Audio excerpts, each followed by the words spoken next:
Welcome to the CMA inter group 2 preparation. पूरी की पूरी प्रिपरेशन फ्री में करा रही हूँ, तो stay tune with me till 20 अगस्त ताकि आपका पूरा ग्रुप 2 अच्छे से प्रॉपरली कवर हो सके। अभी से ही करना शुरू कर दो, बाद में करोगे प्लेलिस्ट लंबी हो जाएगी। मेरे हिसाब से आपको बहुत दिक्कत होने वाली है। Rest is your take, okay. And comments में बताते चलो कि क्या समझ में आ रहा है, क्या नहीं आ रहा है, कहाँ डाउट आ रहे हैं या कुछ भी है, तो I am there to help you out totally, okay.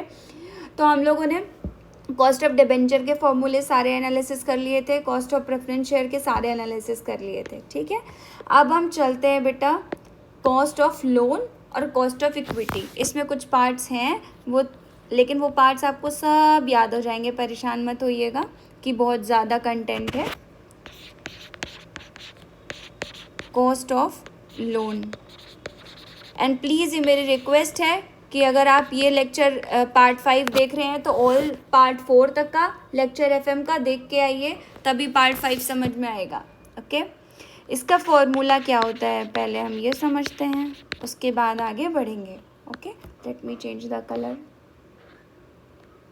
या चलो। इसमें सबसे पहले जो KL होता है, cost of loan, rate of loan, sorry rate of interest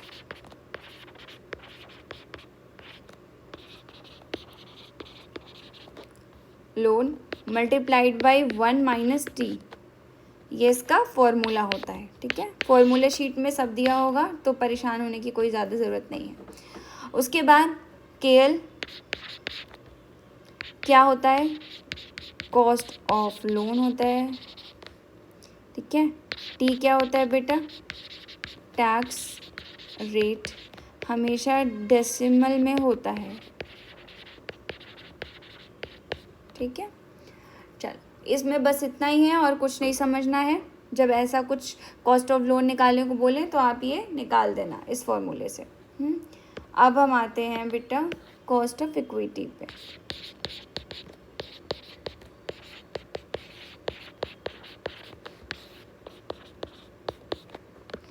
cost of equity में क्या करेंगे, देखो बेटा,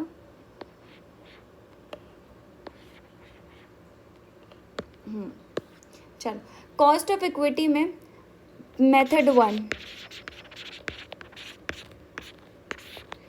क्या है, कांस्टेंट डिविडेंड मॉडल। इसमें कुछ मॉडल्स हैं अलग अलग,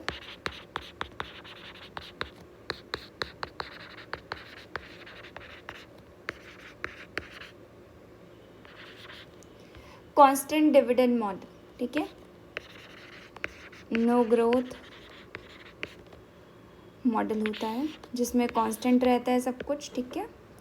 इसमें कैसे करेंगे बेटा, देखो KO का फॉर्मूला, सॉरी KE, ये लिखा है कि नहीं मैंने, हाँ KE, कॉस्ट ऑफ इक्विटी है ना, को KE बोलते हैं शॉर्ट में, D/P0 इंटू 100। अब ये कैसे, क्या है ये P0 ये भी बता देती हूँ। D क्या है बेटा, डिविडेंड पर शेयर है, और P0 क्या है,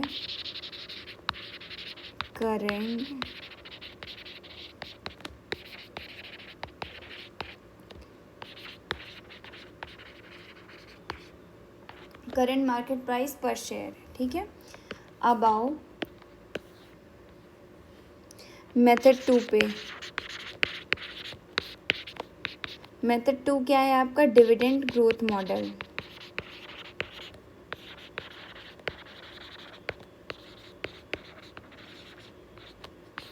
ठीक है, जिसमें कांस्टेंट ग्रोथ मॉडल ऑलरेडी हम लोग ने पढ़ लिया था। अब हम लोग क्या पढ़ रहे हैं, डिविडेंड ग्रोथ मॉडल, ठीक है। चलो क्या होगा, KE D1/P0 plus G into 100, ठीक है। G क्या है आपका, ग्रोथ रेट है,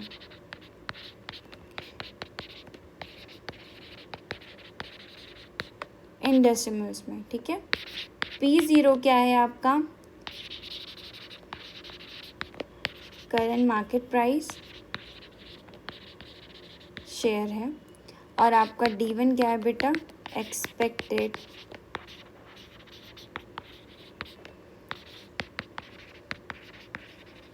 dividend per share next year dividend. ठीक है,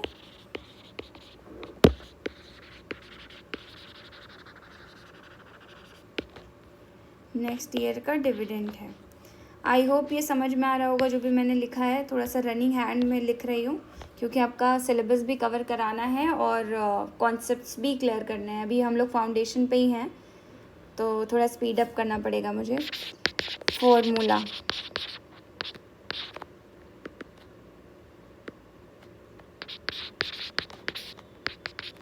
फॉर्मूला क्या होगा, D1 is equals to D0 1 + G। कभी कभी बेटा क्या होता है ना, D1 निकालना पड़ जाता है ना, तो D1 निकालने के लिए हमें क्या करेगा, D0 निकालना पड़ेगा। सॉरी, D0 आपको गिवन होगा, D1 निकालना होगा। ठीक है, तो D0 होता क्या है पहले ये देख लो। Last year, sorry last year नहीं लिखेंगे, ऐसे लिखो इसको, लास्ट डिविडेंड पेड। ठीक है, उसके बाद D1 एक्सपेक्टेड डिविडेंड।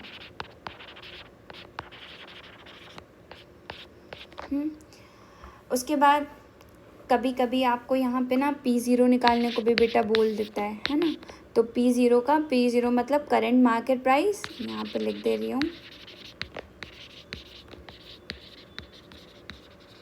ठीक है, यहाँ पे तो हमारा ये है, लेकिन कभी कभी P0 निकालने को बोल देता है। तो फॉर्मूला इसमें कुछ याद नहीं करना बेटा, फॉर्मूला पूरा का पूरा वैसे ही रहेगा, कुछ भी चेंज नहीं होगा। ओके, तो P0 कैसे निकाला जाएगा, देखो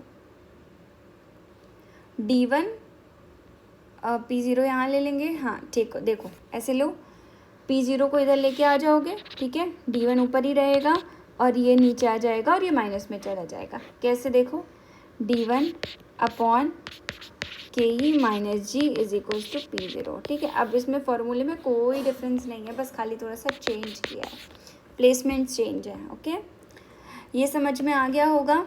फॉर्मूला नोट डाउन करते रहना। ठीक है, अच्छे से देख लो, आराम आराम से फॉर्मूले सारे नोट डाउन कर लो प्रॉपर।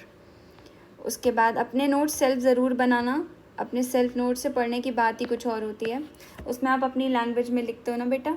उसके बाद देखो EPS का अप्रोच, मेथड 2 मेथड 3 है, मेथड 2 तो कर चुके हैं। EPS क्या होता है,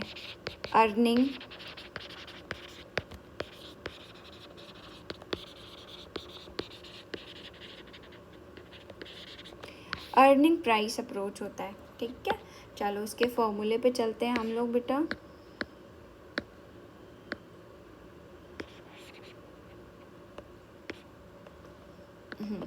चलो फॉर्मूला क्या हो जाएगा EPS का, KE is equals to EPS upon cost of equity. निकालने के लिए फॉर्मूला क्या होगा, EPS अपॉन P0 इंटू 100।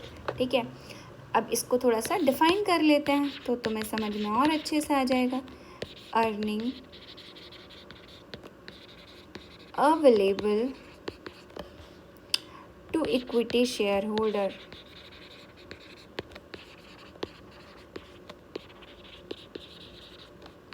जो भी अर्निंग अवेलेबल है इक्विटी शेयर होल्डर को, number of equity share.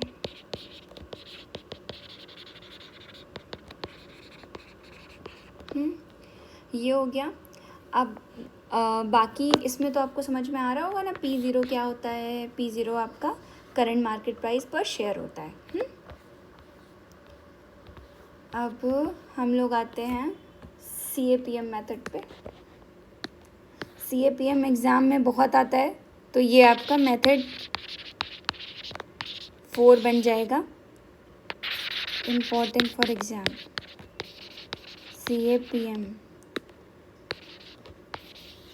CAPM का फॉर्मूला सबसे पहले देखो, और CAPM होता क्या है ये देखो,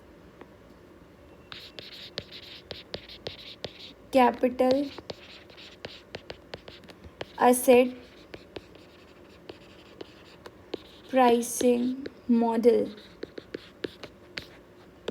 ठीक है, ओके।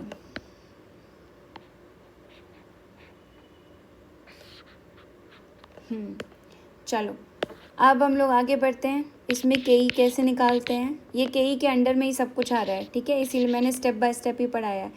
RF प्लस बीटा, ये बीटा है, तो कैसे बनता है RM माइनस RF, ठीक है। अब देखो RF क्या होता है, रिस्क फ्री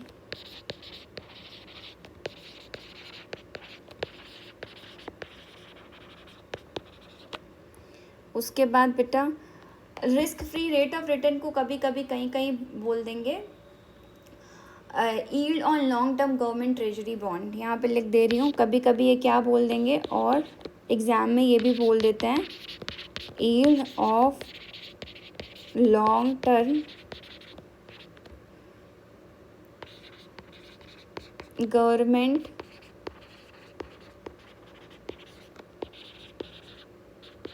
तो अभी जब फॉर्मूले लिख रहे हो तो बहुत परेशान मत हो कि इतने ज़्यादा फॉर्मूले कैसे याद होंगे, कुछ नहीं, बस लिखते चले चलो। और बाकी फिर अभी जब हम लोग ना क्वेश्चंस लगाएंगे तो क्वेश्चन के साथ फॉर्मूले में बार बार लिखती जाऊंगी, तो आप भी वहीं साथ में प्रैक्टिस करते जाना तो याद हो जाएगा बेटा। RM का फॉर्मूला क्या हो जाएगा, देखो मार्केट रेट ऑफ रिटर्न, उसके बाद बीटा का फॉर्मूला क्या हो जाएगा, सॉरी बीटा तो हमारा बीटा कोफिशिएंट बीटा फैक्टर होता है, तो यहाँ पे लिख लो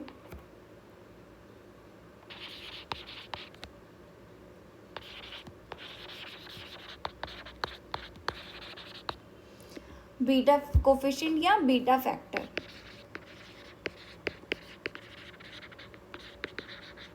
ठीक है।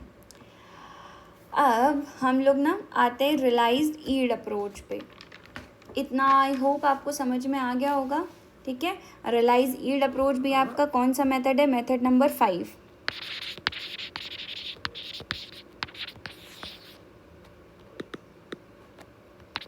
मेथड 5 है, ठीक है। क्या है, रियलाइज्ड यील्ड अप्रोच, ठीक है। रियलाइज्ड यील्ड अप्रोच में फॉर्मूला बेटा क्या यूज़ होता है, KE का फॉर्मूला क्या हो जाता है, IRR के इक्वल हो जाता है। IRR का मतलब क्या होता है, इंटरनल रेट ऑफ रिटर्न,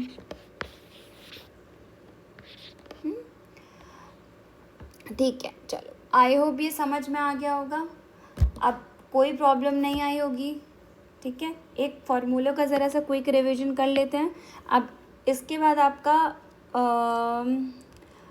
एक फार्मूले का कुछ पार्ट बच रहा है, एक रिटेन अर्निंग का, बस रिटेन अर्निंग का और आपका ग्रोथ रेशियो का फॉर्मूला, और उसके बाद WACC का कंप्यूटेशन पढ़ेंगे, फिर हम लोग ना हमारा डन हो जाएगा, फिर इतना कुछ नहीं बचेगा बेटा, बस ये लास्ट है।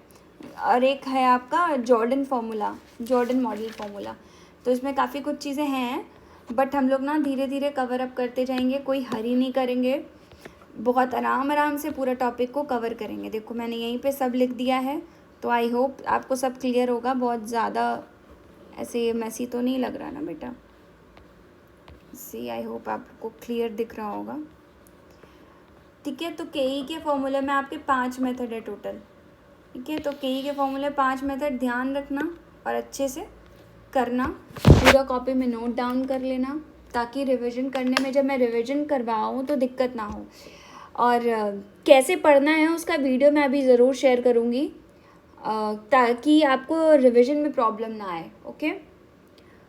सो see you in the next lecture, stay tune with me and do comment in the comment section कि आप लोग कहाँ तक पढ़ रहे हो, कौन सा चैप्टर कंप्लीट कर लिया है, so do comment so that I can no.